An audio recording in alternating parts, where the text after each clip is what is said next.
Hey guys, welcome to Initiate Scientia, where science meets you. If you're new to this channel, then do press the subscribe button and also press the bell icon.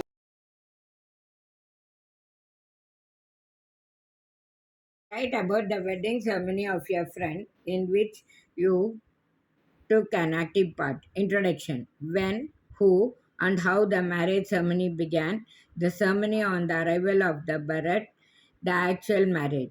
Marriages are made in heaven, so it is said, but they are solemnized here on earth.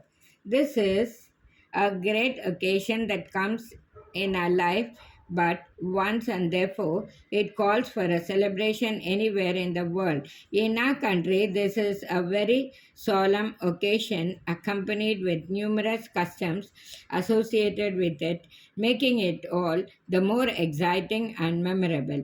It is a wonderful mix of tradition blended with modernity that is even admired by foreigners. Last month, my best friend Sita, who lived in my neighborhood, was married to her fiancé, who was a software engineer in the United States.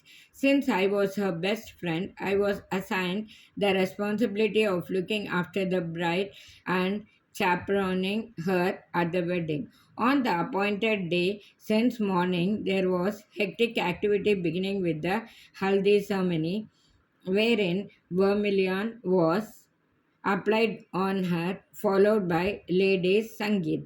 This over, I applied mehendi on her hands. My stint of having done a beautician course stood me in good stead.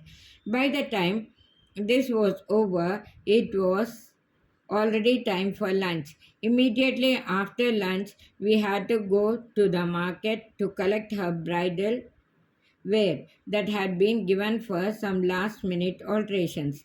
Thereafter, we went to the bridal beauty parlor where we spent some time.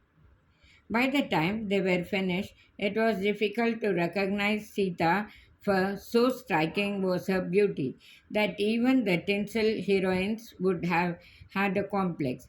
It was now getting late. We rushed home to find the family members anxiously waiting for us.